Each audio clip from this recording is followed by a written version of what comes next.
바울이 가는 곳마다 지금 교회들이 세워지고 있죠.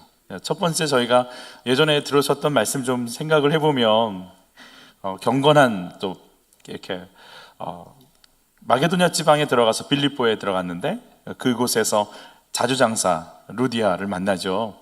경제적으로도 좀 힘이 있고 또 지적으로도 무슨 말씀을 하는지 알아들을 수 있고 또 영향력도 있고, 그래서 좀 굉장히 그 지역 안에서의 상류층에 해당하는 그 여인이 말씀을 받아들이고, 그래서 그 온 집이 세례를 받는, 그래서 예수 이름으로 구원받는 일이 일어났어요.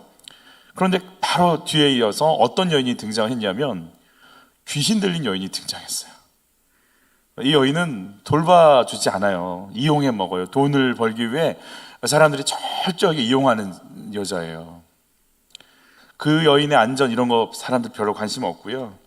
그거 망가지는데 사람들 챙겨주지 않아요. 내가 어떻게 해야지 제대로 살아갈까를 이렇게 헤쳐나갈 힘도 없고 방법도 모르는 사단에게 완전히 짓밟힌 여자예요. 그러나 그 여자도 역시 예수 이름으로 구원을 받아요.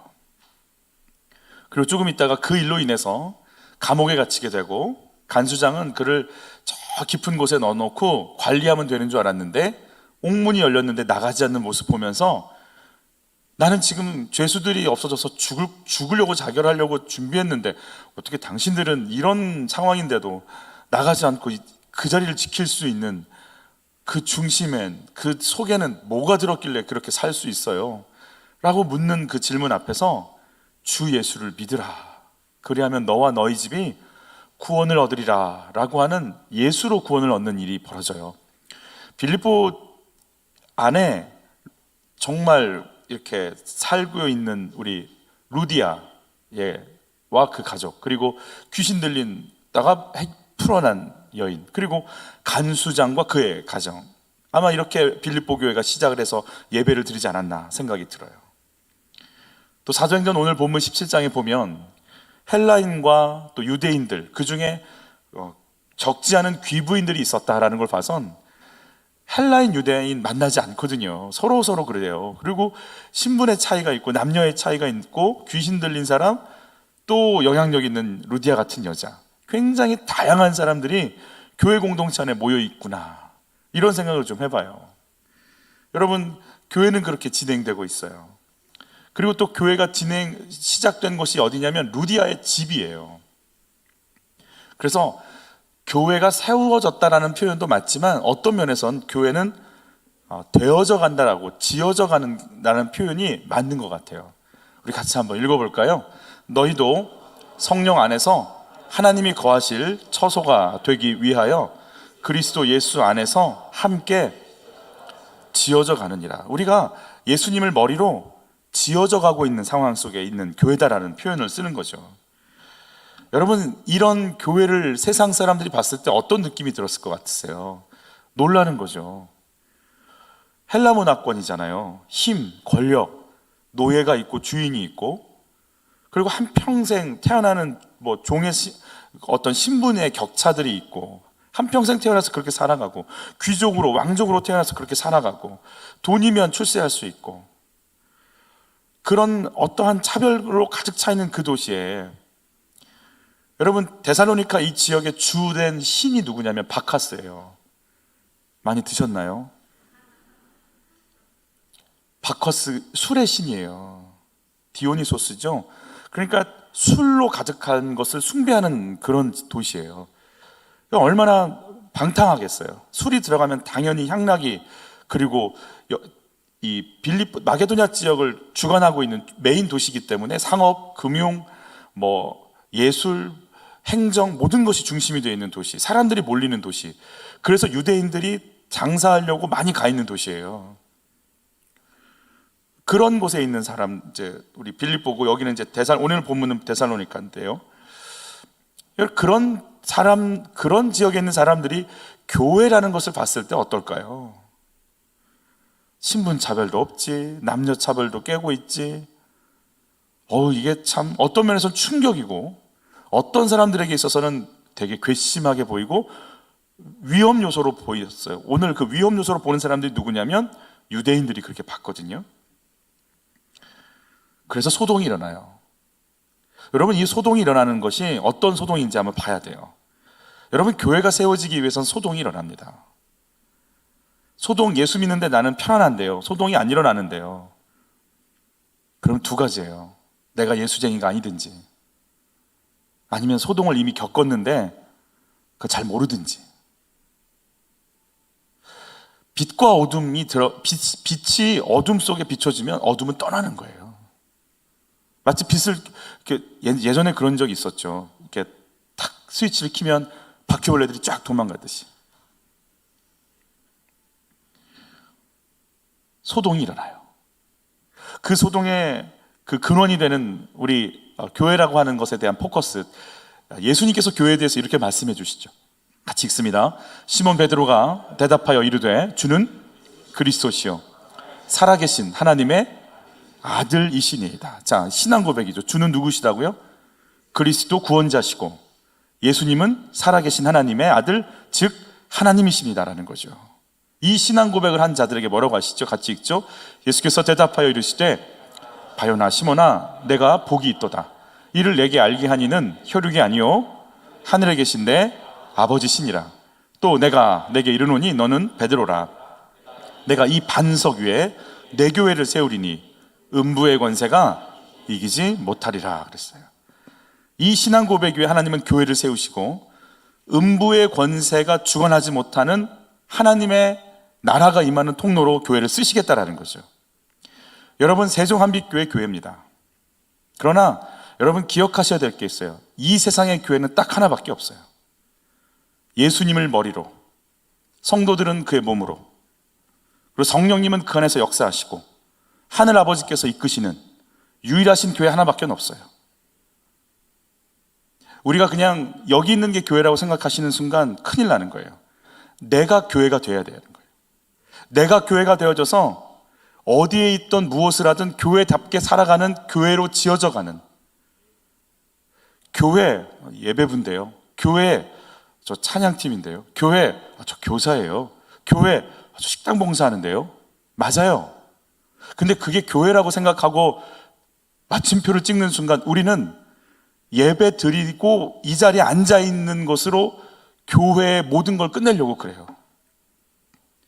내가 보이지 않는 그 하나님의 이끄심을 받고 보이지 않는 그 예수님을 머리로 삼고 나는 그의 지체가 되어져서 각각 있는 곳마다 성령의 인도를 받으면서 일터에서, 가정에서, 직장에서, 만남 속에서 그 일을 감당할 때 이 세상이 교회의 영향력 속에 들어가는 거죠.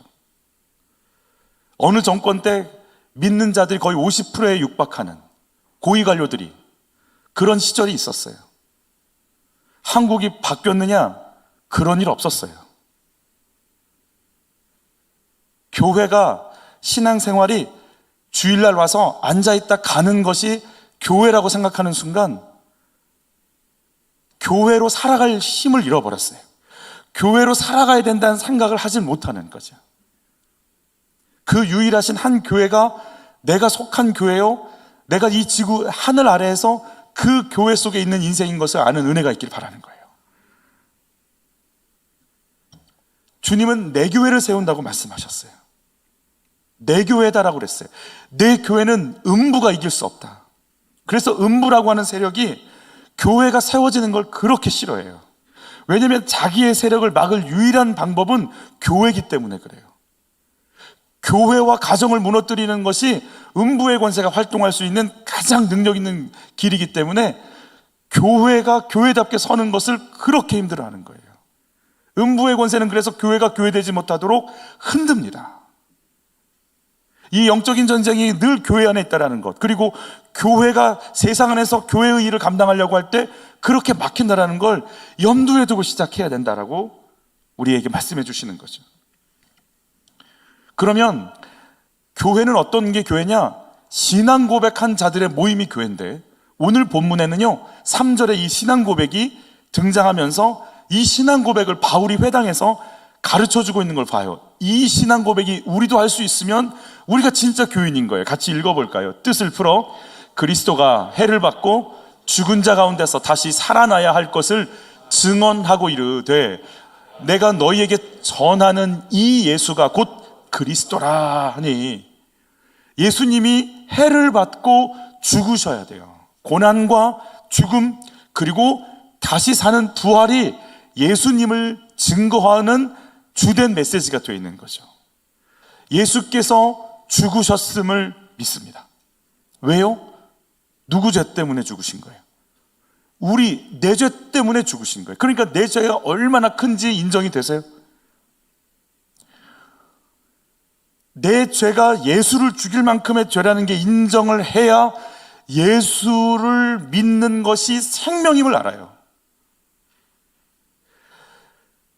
복음은 너희가 죽는다를 얘기해 주는 거예요. 살려면 예수를 먹고 마시라고 얘기해 주는 거예요. 그래서 내가 죽을 인생인 걸 아는 자들이 예수를 먹으면 그 예수는 내가 생명으로 알고 받아들일 때 부활의 능력으로 내 속에 나타나는 거죠. 모태신앙으로 얌전하고 착하고 순하고 성실하고 그래서 잘 사는 인생인데, 예수를 좀 믿으니까 원래 믿었지만 더 잘 되게 해주는 분으로 알면 큰일 나는 거예요.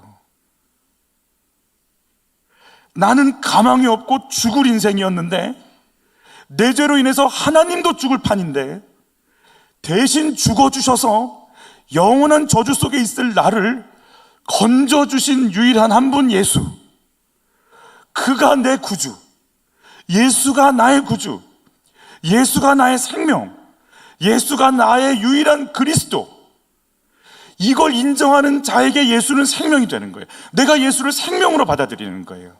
내가 예수를 교양으로 받아들이는 사람에겐 예수의 생명 없습니다. 가족의 평화를 위해서 나오는 분들에게 예수의 생명 없습니다. 그들에게 구원자는 돈이요, 그들에게 구원자는 인기요, 그들에게 구원자는 건강이기 때문에 예수와 얼마든지 바꿀 수 있는 사람들이요. 예수가 나의 생명이 될 때는 내가 죽을 인생임을 알 때 예수가 나의 생명이 되는 거예요. 다시 묻습니다. 여러분이 죽을 인생인 것을 인정하십니까? 죽을 인생에게 예수의 생명이 오는 순간 우린 죽지 않고 영원히 산다고 말씀하시는 거예요. 죽음을 뚫고 일어나는 부활이 뭔지 경험하게 될 거라고 얘기하는 거예요. 복음은 단순하지만 사실은 너무 강력해요. 타협도 없고 적당한 것도 없어요. 죽음 아니면 생명이지 죽은 것 같은 이런 건 없는 거예요. 자든지 뜨겁든지 하라는 거예요. 여러분, 이 3절의 고백을 내가 받아들일 때, 나는 가망이 없는 자, 내 죄로 인해 예수가 죽으실 수밖에 없는 인생, 그래서 그 생명이 와서 나로 인해 고난받고 죽어서 부활하신 그 예수가 나에게 생명이 된 인생. 여러분, 그래서 뭘 깨달아야 되냐면, 이 세상이 죄로 말미암아 덮어졌고 죄 가운데 있는 우리를 마귀가 붙잡고 있는 세상 임금 마귀의 지배와 통치 아래 있는 세상 속에 내가 하나님의 인도를 받고 살아가는 자, 그래서 깨어있지 않으면 얼마든지 그의 공격과 그의 유혹과 그의 덫에 넘어질 수밖에 없는 인생인 것을 아는 자, 예수님의 용서는 계속해서 진행되고 있습니다. 내가 주의 용서와 은혜 속에서 살아가고 있는 인생인 것을 인정하는 은혜가 있기를 축복합니다. 그래서 예수를 떼어놓을 수 없는 거예요. 예수는 생명이에요. 교회에 와서 나를 아는 체 안 했다고 신앙 버리는 정도 수준이 아니에요.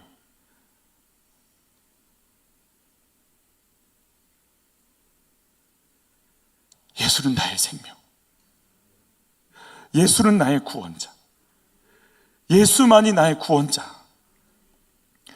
바울은 자기 상태를 압니다. 예수를 박해했거든요. 예수 믿는 자를 박해했거든요. 그는 말씀에 정통한 자예요. 가말리엘 문화생이요, 율법으로는 흠이 없고 바리새파 사람이요, 8일 만에 할례를 받은 자요, 베냐민 지파 출신이요,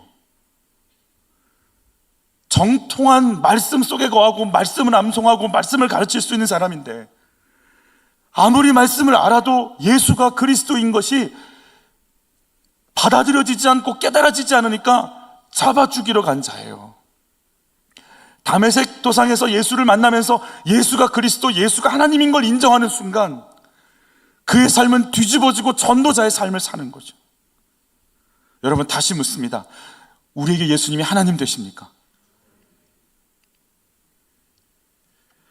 바울은 그래서 습관에 따라서 회당에 들어갑니다. 회당에 들어가는 이유는 한 가지예요. 구약의 예언의 말씀을 품고 예수를 풀어갈 수 있기 때문에 그들에게 복음이 들어가는 순간 그 간절함은 복음과 만나는 순간 강력함으로 바뀔 것이기 때문에 그들에게 일부러 들어가서 복음을 전하죠. 새 이레라고 했어요. 그러니까 3주 동안 전했을 거라 예측하지만 사실은 빌립보 교인들이 데살로니카에 있었던 바울에게 2번이나 왔다 갔다 뭔가를 공급했다는 걸 봐선 학자들은 최고 한 8개월 정도 있었지는 않았을까라는 추측을 해봐요. 아마 복음을 전하는데 3주가 집중 3주를 했지 않았나라는 생각도 해보고요. 예수 이름으로 축복합니다. 사순절 6주 동안 온 가족들이 말씀을 주고받으면서 예수가 하나님이시오, 예수가 구원자시오가 영혼 속에 새겨지고 뿌리 내리고 능력이 되어 나타날 수 있는 영적인 부유함이 가정 안에 임하기를 축복해요. 여러분, 사순절이 시작되면 여러분 정말 교재를 좀 가지고 가셔서 깊이 온 가족과 함께 말씀 묵상으로 들어갔으면 좋겠어요. 여기서 강론했다는 이 말은요, 설교했다는 말이 아니에요. 말씀을 전해놓고 궁금하면 묻고 답하고 논의하고 토의하면서 풀어갔다는 얘기거든요. 여러분, 6주 동안 아이들과 함께 질문도 하고 답변도 듣고 이 말씀이 어떤 것인지 같이 묵상하면서 그 깊이 속에 들어가는 은혜가 있기를 바라는 거죠. 유대인들이 왜 예수님을 하나님으로 받아들일 수가 없는가? 그 가장 첫 번째 이유는 십자가가 저주의 상징이었거든요. 유일하신 하나님을 믿는 것이 유대인이잖아요. 오직 한 분 하나님을. 근데 그 한 분이신 하나님이 죽을 수는 없다. 한 분이신 하나님이 인간에 의해서 죽을 수 없다. 말이 안 된다라는 거죠. 그래서 거부하는 수밖에 없는 거죠. 그러나 여러분, 성경을 조금만 더 정직하게 읽어보면 이사야 9장에 한 아이가 우리에게 나왔고 그 아이가 처녀로 잉태한 그 아이가 구원을 이룰 거고, 이사야 53장에 보면 고난받는 종의 노래가 나오죠. 그가 찔림은 우리의 허물을 인하며 그의 상함은 우리의 죄악을 인함이라. 이사야 61장에 여호와의 영이 임해서 상한 마음을 고치고 자유케 하는 역사가 진행될 거라고. 시편 22편에는 메시아가 어떻게 해서 고난받는지에 대해 정확히 나오는데 예수님이 그 모습 그대로 돌아가시거든요. 우리가 좀 정직하게, 유대인들이 좀 마음을 열었으면 이게 보였을 텐데 그게 보이지 않는 거예요. 여러분, 마음이 다치잖아요. 참 말을 해도 들리지 않습니다. 영적으로 무지하고 닫혀있는 유대인들은 이 복음 거부합니다. 그래서 마게도냐 지방에서 복음 전할 때, 우리 데살로니가 지역에서 복음 전할 때 야손이라고 하는 집안에서 바울과 그의 일행들이 기거했는데 그들로 이제 찾아가서 이런 일을 벌이죠. 같이 읽어볼까요?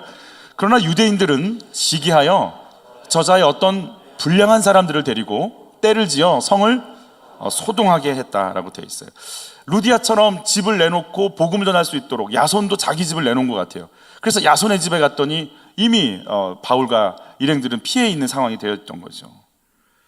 계속 한번 읽어보죠. 어떤 일이 계속 있었는지. 계속 있습니다. 야손의 집에 침입하여 그들을 백성에게 끌어내려고 찾았으나 발견하지 못하며 야손과 몇 형제들을 끌고 읍장들 앞에 가서 소리질러 이르되, 천하를 어지럽게 하던 이 사람들이 여기도 이름에 야손이 그들을 맞아들였도다. 이 사람들이 다 가이사의 명을 거역하여 말하되 다른 임금 곧 예수라 하는 이가 있다더이다 하니. 사실은 이들이 설교 잘 들은 거예요. 다른 임금 예수. 여러분, 우리가 믿는 예수는 왕이신 걸 믿으시기를 바라요. 참 재밌죠. 이 데살로니카에 있는 사람들은 바울의 설교를 듣고 소동을 일으키고 정죄를 하려고 달려들고, 베레아 교인들은 이 얘기를 듣고 하나님을 더 알아보려고 나가기 시작하는 거죠. 똑같은 설교를 했는데 반응은 다를 수 있어요. 베드로가 설교하면 3,000명, 5,000명이 회개하는데 스데반 집사가 설교하면 돌을 들어 던지려고도 하죠. 복음 앞에 갈라지게 나오는 거죠. 저는 예수님을 축복합니다. 복음이 들어갈 때 이 복음이 여러분 속에 들어가기를 축복하는 거예요. 사실은 복음이 내 안에 들어오지 않잖아요. 그러면 거부하고 싶어. 딱 그것만 있는 거예요. 너의 편, 내 편, 이렇게. 그러니까 말씀이 내 안에 없잖아요. 그러면 반대편에 서 있는 것을 반대하고 싶은 마음밖에 안 들어요. 반대를 위한 반대를 하는 거죠. 왜냐하면 유대인들이 오늘, 사실 본문에 오늘 저희가 다루진 않겠지만, 유대인들이 계속해서 나눈 두 단어가 시기했다라는 단어거든요. 시기라는 말은 예를 들어서 예수님도 로마 법정 앞에 설 때, 빌라도 법정 앞에 설 때 빌라도가 시기해서 예수를 넘겨준 줄 알았다, 그렇게 되어 있거든요. 정말 하나님을 위해서 예수를 넘겨준 게 아니었어요. 내 편이 아닌 것이 화가 난 거죠. 오늘도 마찬가지예요. 시기했다가 두 번이나 등장하고 소동이 계속해서 등장하는 거죠. 이 부분을 데살로니가에게 편지를 쓰면서 바울이 어떻게 표현을 했는지, 이 상황을 같이 한번 읽어볼게요. 형제들아, 우리가 잠시 너희를 떠난 것은 얼굴이요 마음은 아니니 너희 얼굴 보기를 열정으로 더욱 힘썼노라. 그러므로 나 바울은 한 번 두 번 너희에게 가고자 하였으나 누가 막았대요? 사단이 우리를 막았도다. 여러분, 저는 오늘 이 눈이 여러분에게 열리기를 축복해요. 첫 번째 소동을 일으킨 건 불량자들이에요. 시장에 있는 불량꾼들이에요. 폭력배들이에요. 아마 이렇게 그런 사람들을 일부러 데리고 온 것 같아요. 그런데 여러분, 이 불량배는 뒤에는 누가 있는 거죠? 누가 고용한 거죠? 이 복음을 듣기 싫은 누구? 유대인들이죠. 저희는 여기까지 보는 것도 대단한 거잖아요. 이 사람들 뒤에 이런 배후 조직이 있어. 예, 그거 보는 것도 대단한 거예요. 이 흐름을 아는 것도 대단해요. 그런데 여러분, 그 꽉 막혀있는 유대인 뒤엔 누가 있는 거예요? 다시 볼까요? 누가 막았대요? 사단이 막았다라는 거예요. 여러분, 이게 보여지는 은혜가 있기를 축복해요. 불량배랑 싸울 거예요? 불량배랑 싸우기 위해서 힘을 키울 겁니까? 더 겁줄 겁니까? 그 뒤에 있는 유대인들과 만나려고 그들을 법률적으로, 상업으로, 대화체로 어떻게 해볼 겁니까? 그게 될 것 같으세요? 왜 안 되냐면 그 뒤에 있는 세력이 뭐니까? 사단의 세력이 있기 때문에 그래요. 저는 예수님을 축복해요. 여기까지 볼 수 있도록 우리 눈이 열리고, 우리 생각이 열리고, 우리 마음이 주님께로 연결되기를 축복해요. 이 현상 아니요, 이 현상 뒤에 있는 영적 실체 볼 수 있기를 바라요. 도박, 레저죠, 레저. 그러나 결국 그걸 통해서 우리 마음이 어디를 빼앗기는 거예요? 나는 성인이니까 그런 영상 봐도 돼요? 결국 보고 보면 그걸 통해서 그걸 가지고 우리를 조절하려는 그 뒷배경이 어떤 짓을 하는지 보기를 원하는 거예요. 뒤에 어떤 세력들이 지금 나에게 오고 있는지 볼 수 있도록 주의 성령께서 여러분을 눈을 띄워주시기 바라고, 영적인 감각을 열어주시기를 바라고, 분별력을 주시기를 바라는 거죠. 그거를 하도록 해서 끌려가고 먹히도록 하는 존재가 뭐냐라는 거예요.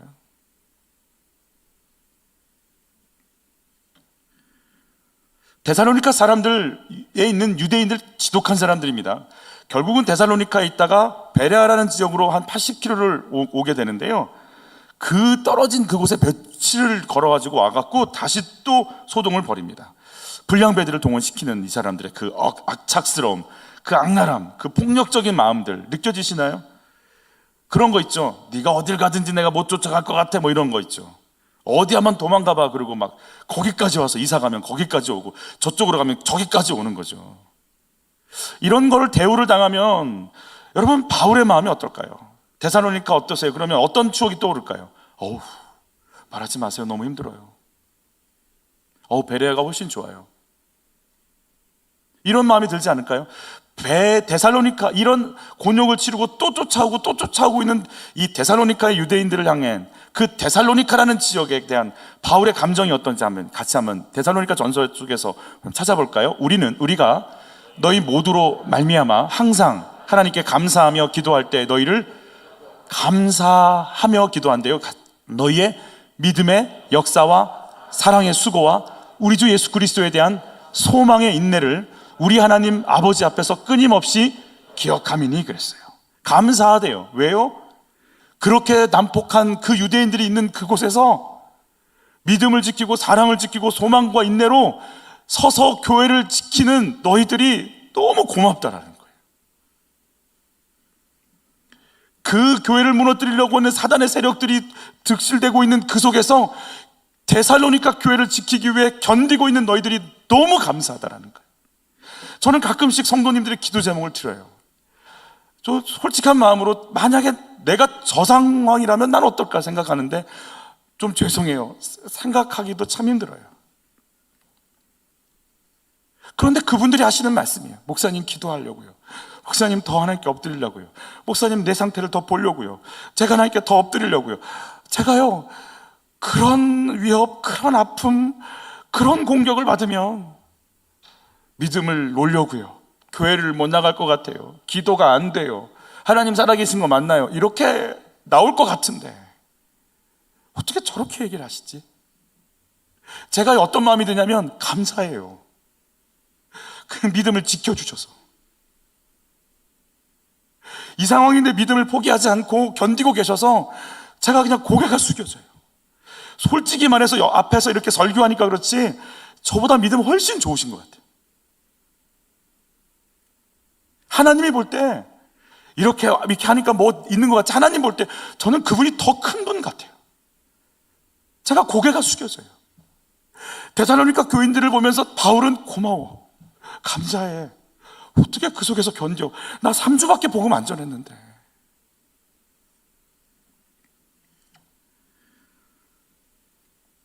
데살로니가 성도들의 영적 상태 우리 같이 한번 받아볼까요? 이는 우리 복음이 너희에게 말로만 이른 것이 아니라 또한 능력과 성령과 큰 확신으로 된 것입니다.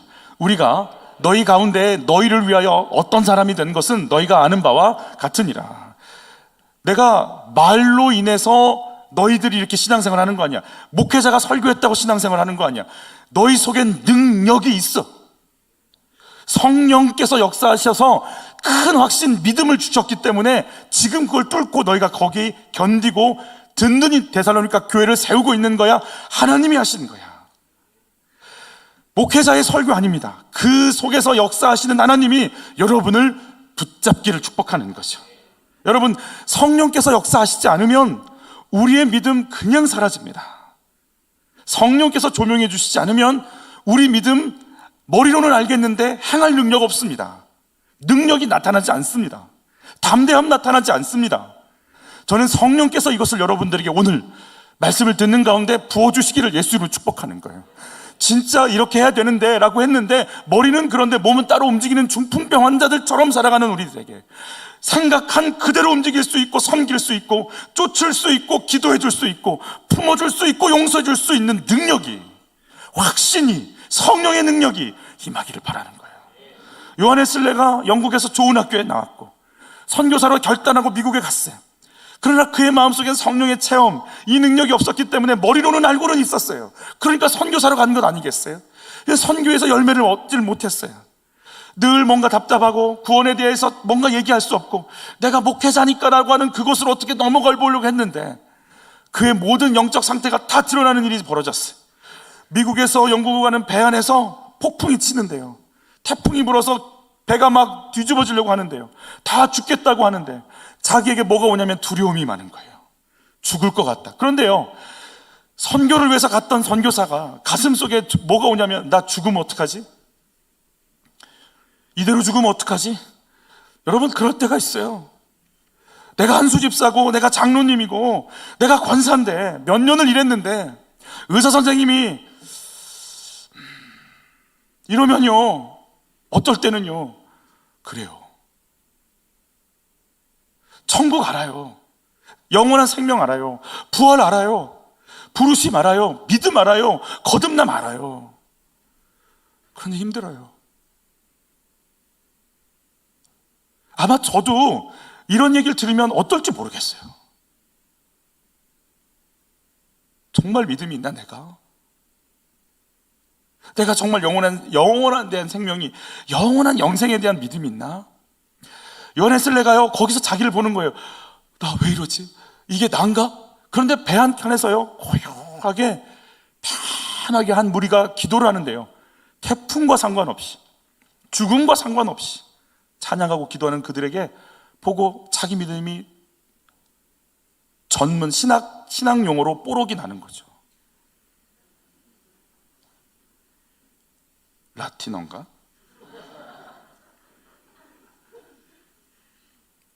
나 뭐지? 왜 두렵지?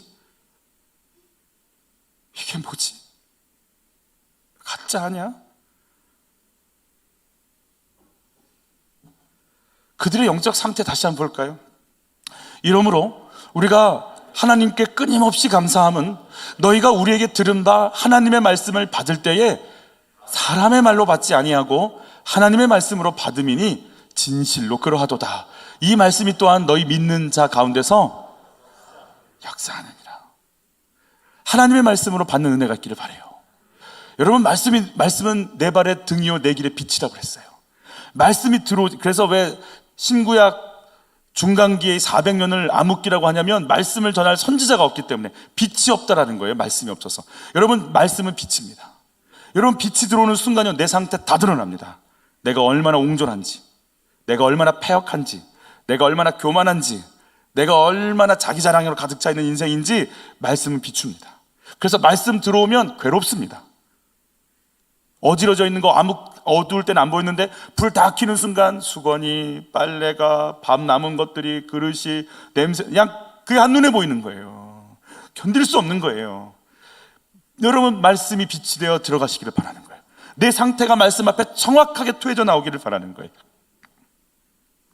그러면 뭐가 보이냐면 어둠의 역사가 보여요. 어둠이 있네. 악한 영의 역사가 여기 있네.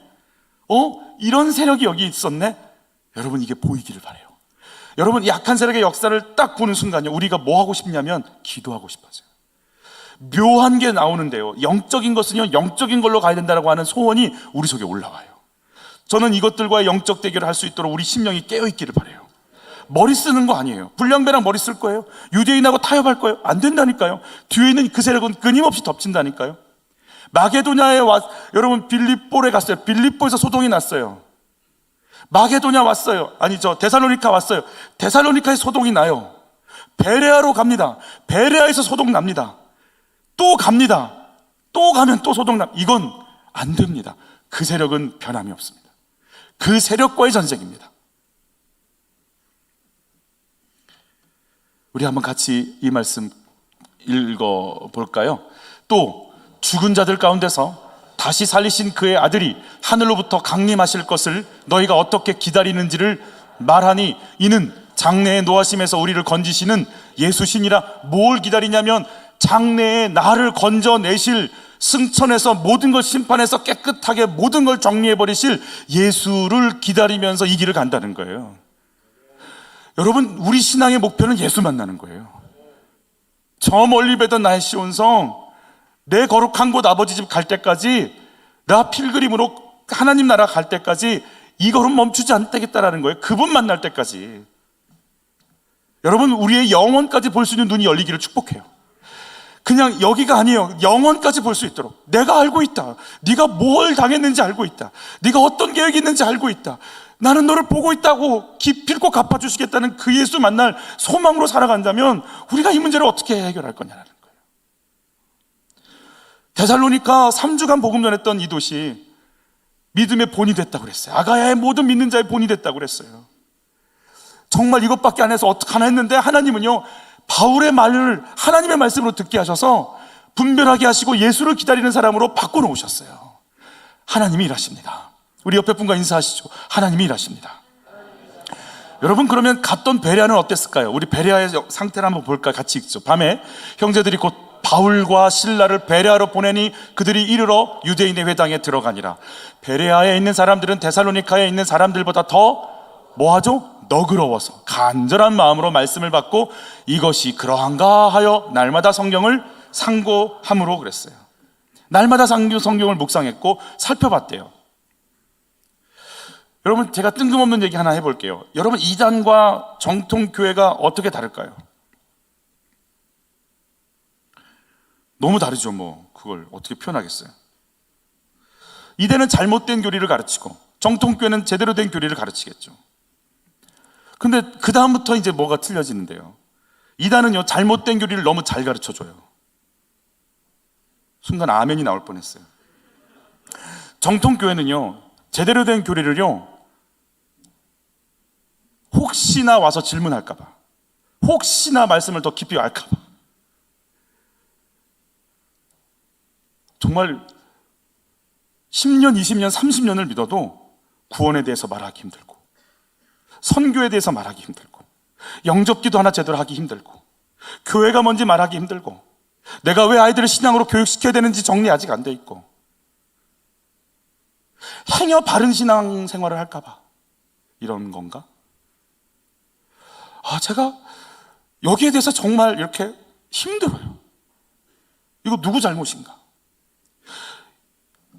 신천지 교육하는 분들 중에 한 분이 이런 거예요. 2시간을 달라고 그런대요. 첫 시간에는요, 강의를 딱 해요. 강의하면은요, 너무너무 재밌고 즐거워요.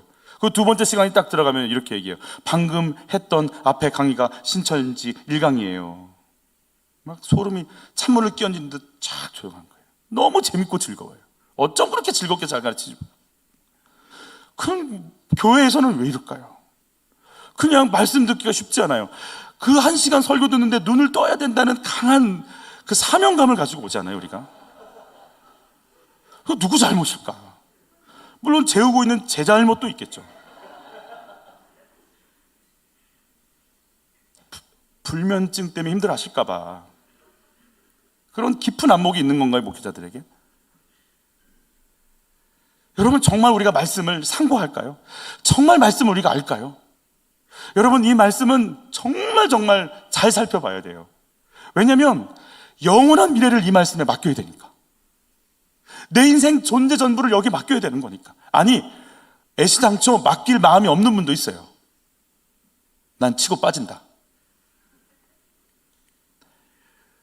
불교에서도 기왓장 딱 적고 빠져서 좋은 거 얻듯이 내 아내가 예수 믿으니까 교회 갔다 와주면 되는 거다. 가정의 평화와 인류의 안녕을 위해서.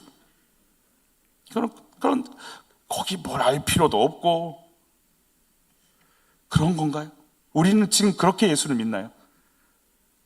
말씀을 더 깊이 알 이유가 있을까요? 오늘 듣도 보도 못한 야손이 등장하는데 삼손은 아는데 야손은 모르겠다.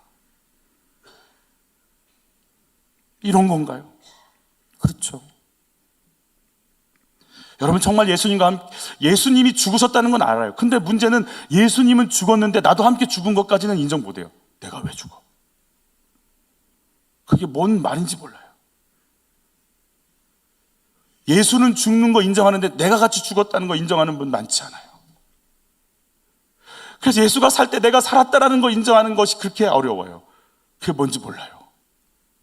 내 안에서 예수가 드러나야 된다는 게 뭔지 몰라요. 그냥 기도해줘서 목사님이 와서 축복 기도해주면 잘 되고 애들도 학교 잘 들어가고 영업도 잘 되면 되는 거지. 뭘. 병도 낫고 점점점. 그래서 내가 많이 벌면 목사님도 뭐 드릴게 이러는 거죠. 그런 건가요? 그게 교회인가요? 그게 교회가 됐어요.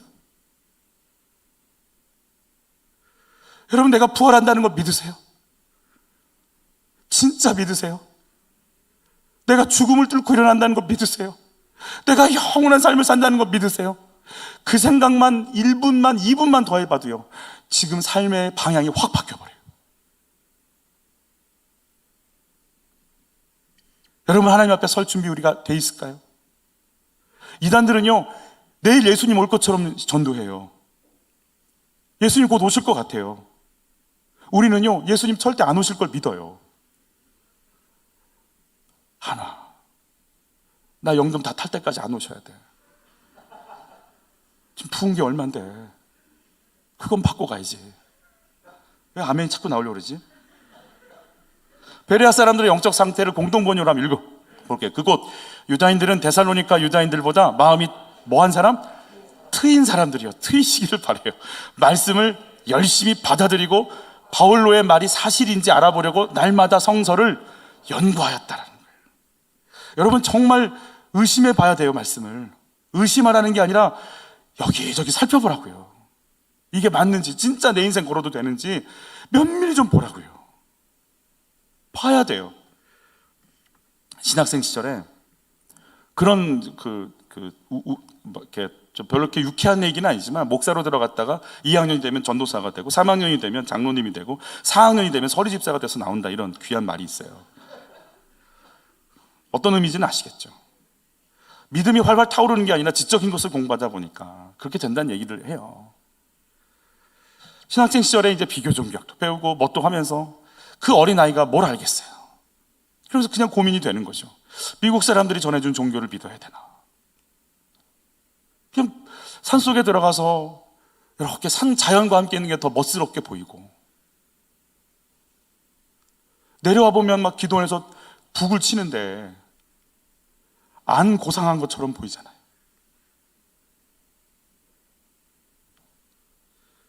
그런 의심, 어떤 회의 올라오더라고요. 선배들한테 물어봤어요. 선배들이 얘기하더라고요. 등록금이 해결해 줄 거야. 다니면 해결이 된대요. 근데 저한테 궁금했어요. 하나님 이걸 어떻게 할까요? 이거 나는 이러지 않았는데, 난 예수 위에 살겠다고 왔는데 왜 이런 회의가 오는 건가요?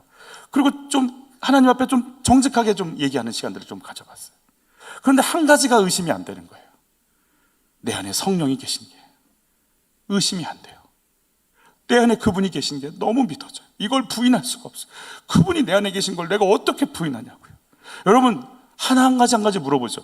성령이 내 안에 계시다라는 거는 누가 올라가셨다라는 거예요? 누가 승천하셨다는 얘기예요? 예수님 승천하셨기에 성령 보내신 거잖아요. 약속하신 대로. 그럼 예수님이 승천하셨다라는 것은 예수님 뭐 하셨다는 얘기예요? 부활하셨다는 얘기예요. 부활하셨다는 얘기는 예수님 뭘 당하셨다는 얘기예요? 죽임 당하셨다는 얘기예요. 예수님이 왜 죽임을 당해요? 누구 때문에 죽어요? 내 죄를 짊어지고 죽으신 거잖아요. 피 흘리신 거잖아요. 하나님이 어떻게 피를 흘려요? 육신을 입고 오셨으니까 피를 흘리죠. 육신을 입고 오셨다는 건 뭐예요? 하나님이 나를 살리려고 성자 예수를 보내셨다는 거잖아요. 하나하나가요, 도저히 제가요 이 속에서 벗어날 수 없더라고요. 성부 하나님은 계획하시고, 성자 예수님은 그 구원을 이루시고, 성령 하나님은 내 안에서 그걸 적용시키시고, 성부 하나님은 나를 택하시고, 성자 예수님은 나를 긍휼히 구원하시고, 성령 하나님은 나에게 능력으로 역사하시더라고요.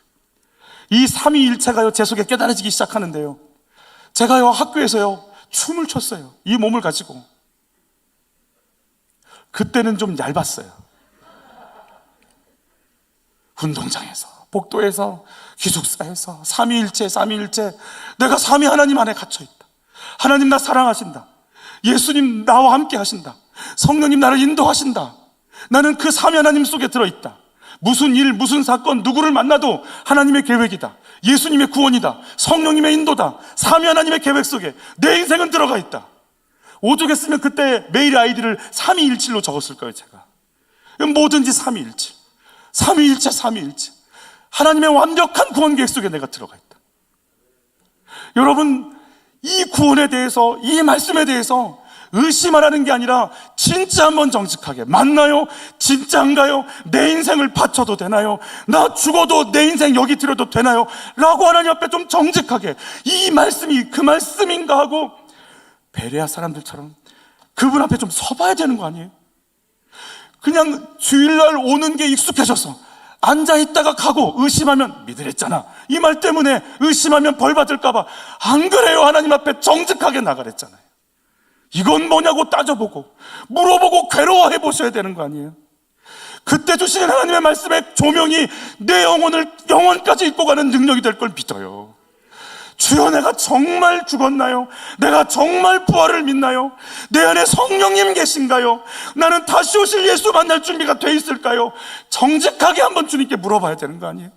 진짜 이거 단 하나도 물어본 적 없이 그런 척하고 그러겠지라고 얘기하면 내 영원한 생명을 어떻게 하냔 말이에요.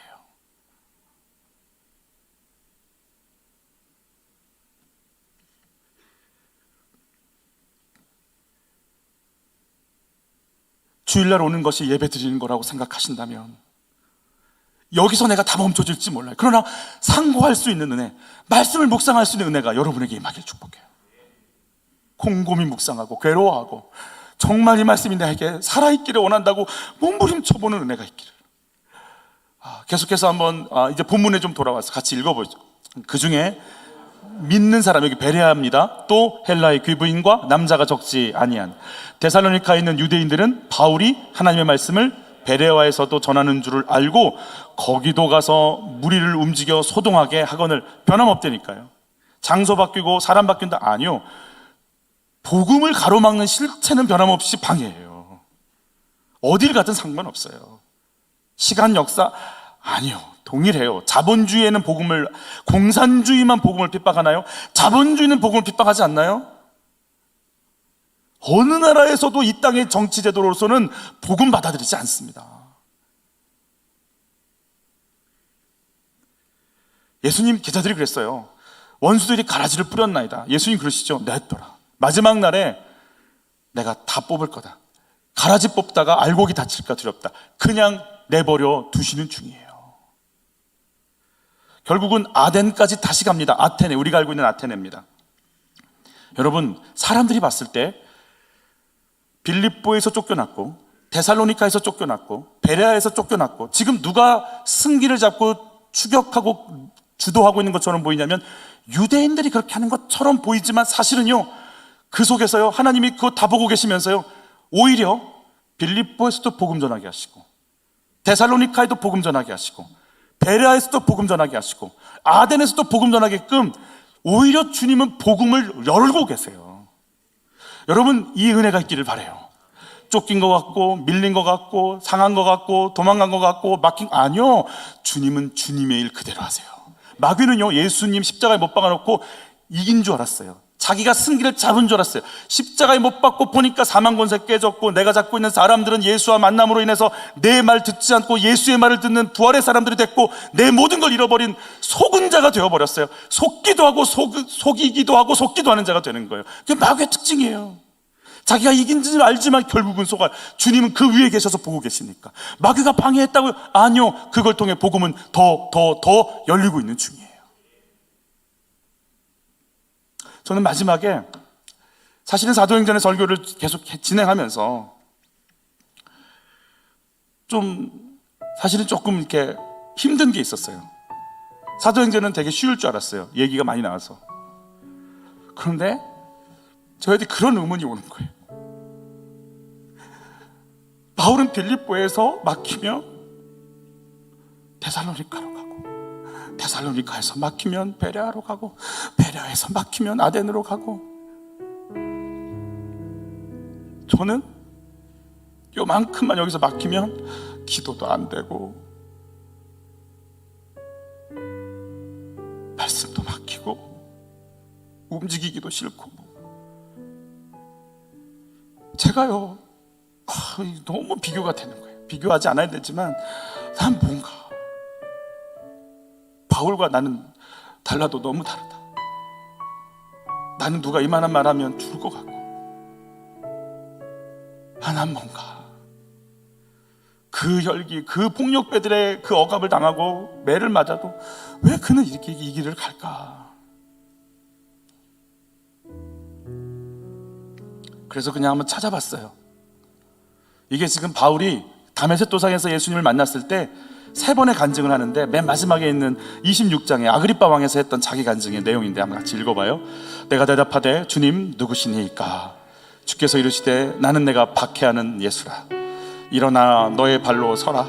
내가 내게 나타난 것은 곧 내가 나를 본 일과 장차 내가 내게 나타날 일에 너로 종과 증인을 삼으려 함이니 이스라엘과 이방인들에게서 내가 너를 구원하여 그들에게 보내어 그 눈을 뜨게 하여 어둠에서 빛으로, 어디에서? 사단의 권세에서. 여러분, 바울이 지금 뭘 보냐면 사단의 권세를 봐요. 난 너에게 지지 않아. 너를 십자가에서 밟아버린 예수의 생명이, 예수의 권세가 나를 살렸기에 네 권세가 있어. 나는 네 권세를 밟아버린 예수의 권세, 생명의 권세로 난 이 길 갈 거야. 바울 안에 크게 있더라고요. 네가 뭐라고 하든 나는 생명이신 그분의 통치를 받을 거야. 하나님께로 돌아오게 할 거야. 같이 읽죠. 죄사함과 나를 믿어 거룩하게 된 무리 가운데서 기업을 얻게 하리라 하더이다. 한 사람 한 사람들이 예수를 주라고 시인하고 회개하는 그 역사가 이루어질 때까지 난 이 길 멈추지 않아. 우리 계속 읽어볼까요? 아그리빠 왕이여, 그러므로 하늘에서 보이신 것을 내가 거스리지. 자, 여러분, 하늘에서 주신 사명이 여러분 것 되시길 바래요. 나 내 아이들 복음으로 세우려고 엄마 됐다. 나 내 가정 복음으로 인도하려고, 말씀으로 이끌려고 아빠 됐다. 그게 하늘에서 내게 주신 권세다. 계속 읽죠. 먼저 다메섹과 예루살렘에 있는 사람과 유대 온 땅과 이방인에게까지 회개하고 하나님께로 돌아와서 회개에 합당한 일을 하게 하라 전함으로, 유대인들이 성전에서 나를 잡아 뭐하고? 여러분, 하나님이 인정하고 도와도 유대인들은 나 죽이려고 그래요. 여러분, 복음이 이래요. 어떨 땐 순교도 하잖아요. 제가 주일 설교에 이렇게 순교라는 얘기를 해도 여러분이 소화가 되실지 모르겠어요. 그러나 여러분, 복음은 타협 없습니다. 여러분, 복음은 생명입니다. 예수는 생명입니다. 이 복음 전하다가 목숨의 위협 받을 수 있습니다. 그러나 여러분, 이 길은 생명의 길입니다. 이게 우리 안에 정리가 되는 순간, 여러분, 이 신앙이 우리 안에 정리가 되는 순간 무릎 꿇을 수 있습니다. 5분 성경 읽는 거 그렇게 힘들었는데 2시간 성경 읽을 수 있습니다. 5분 기도하는 거 그렇게 힘들었는데 1시간 동안 무릎으로 주님께 나갈 수 있습니다. 내가 지금 어디에 있어야 되는지 성령께서 가르쳐 주실 걸 믿습니다. 계속해서 읽어볼까요? 하나님의 도우심을 받아 내가 오늘까지 서서 높고 낮은 사람 앞에서 증언하는 것은 선지자들과 모세가 반드시 드리라고 말한 것밖에 없으니, 구약이 열리는 거죠. 곧 그리스도가 고난을 받으실 것과 죽은 자 가운데서 먼저 다시 살아나사 이스라엘과 이방인에게 빛을 전하시리라 함이니라 하더라. 아멘. 아멘. 주의 성령께서 내가 복음의 사람인 것을 가르쳐 주시기를 바랍니다. 베레아 사람들처럼 상고하시기를 바랍니다. 데살로니가 사람들처럼 인간의 말이 아닌 하나님의 말로 받기를 원합니다. 그 위협 속에서 복음을, 교회를 지켜나가는 하나님의 사람들 되시기를, 그리고 내가 전할 건 예수의 죽음과 부활인 것을, 그리고 예수의 죽음과 부활에 나도 동참되어 있는 복음의 사람인 것을 성령께서 가르치시고 이끌어가 주시기를 예수 이름으로 축복합니다.